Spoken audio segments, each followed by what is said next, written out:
Assalamualaikum warahmatullahi wabarakatuh. Bismillahirrahmanirrahim. Allahumma sholli wa sallim wa barik ala sayyidina Muhammad wa ala ali sayyidina Muhammad. Amma ba'du. Ada seorang Habib yang mengatakan bahwa Habib itu jarang cerita-cerita karomah. Kemudian juga bilang bahwa jangan suka menceritakan karomah pada orang yang tidak siap. Akhirnya dibully katanya. Habaib-habaib kita jarang cerita-cerita keramat, jarang. Malah kalau bisa sekarang kita jangan dibiasain cerita-cerita keramat dah. Keramat Habib ini, keramat wali ini. Kadang-kadang nggak semua orang siap menerima cerita kayak begituan, akhirnya ente dikatain. Akhirnya wali Allah didustakan. Pertama, kalau kemudian dikatakan Habib itu jarang cerita-cerita karomah, ya itu tidak benar, ya. Karena faktanya memang yang kita lihat di media sosial yang beredar itu, justru mereka yang paling banyak bercerita tentang karomah, ya. Teman-teman tahu sendirilah, nanti bisa dilacak, bisa dicek, itu sering mereka, bukan jarang, sering dan banyak, ya. Video-video saya sebelumnya itu kan juga menceritakan karomah, ya. Adalah itu. Kemudian yang kedua, kata Habib tadi, jangan terlalu sering menceritakan karomah. Lah ini saya setuju, ya. Entah itu Habib, kiai, gus, siapapun itu, kalau ceramah jangan terlalu sering menceritakan karomah. Itu saya setuju. Apalagi pada orang yang tidak siap, ya. Itu saya setuju. Kalau saya begini, kenapa saya tidak setuju karomah itu sering diceritakan, ya? Karena karomah itu tidak menambah ilmu, ya. Hanya menambah kecintaan atau fanatisme kepada wali yang diceritakan karomahnya itu. Masyarakat kita itu kan masih banyak yang wudhunya belum benar, ya. Kemudian bacaan sholatnya belum benar, gerakan sholatnya belum benar, baca Quran belum bisa, hukum suci najis belum bisa. Kok sudah cerita karomah?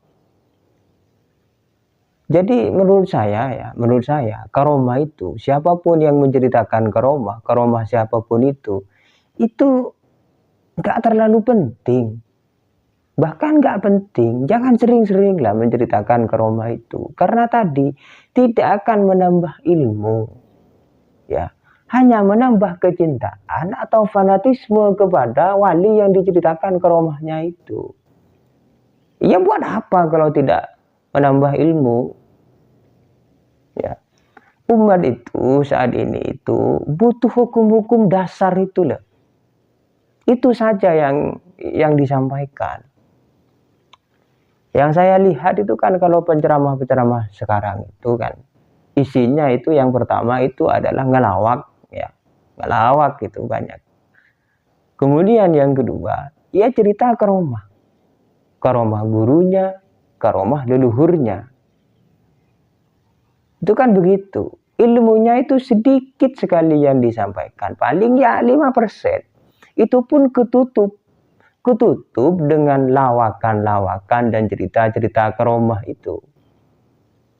Ya, sehingga kalau mereka itu pulang, itu hampir mereka itu nggak dapat ilmu sama sekali. Ya. Jadi saya setuju, ya.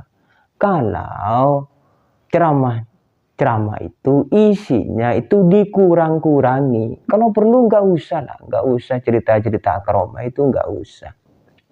Nah, orang awam itu memang belum siap menerima cerita-cerita karomah. Lah buat apa? Wong wudhu mereka belum benar, ya. Najis mereka belum ngerti, bacaan sholat mereka belum ngerti, sudah dicerita mendengarkan cerita-cerita karomah. Ya buat apa? Wong syariat mereka belum benar. Jadi dikurang-kurangi lah. Kalau perlu nggak usah cerita-cerita karomah itu. Buat apa? Kalau memang cerita karomah itu untuk orang yang sudah alim, ya silahkan. Ya silahkan. Kalau untuk orang awam, menengah ke bawah lah. Secara pengetahuan.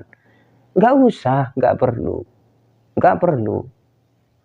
Itu tidak menambah ilmu, hanya menambah fanatisme dan kecintaan saja terhadap wali yang diceritakan karomahnya. Ya. Kalau untuk orang yang sudah alim, yang sudah berilmu, diceritakan karomah-karomah itu silahkan. Silahkan, mereka sudah siap, sudah punya ilmu. Ya silahkan. Bahkan kalau sudah alim itu sudah bisa mendeteksi. Sudah bisa mendeteksi apakah cerita ini benar atau tidak. Kesimpulan dari cerita karomah ini apa yang dapat saya ambil itu sudah bisa. Begitu ya. Semoga dipahami. Akhiran, assalamualaikum warahmatullahi wabarakatuh.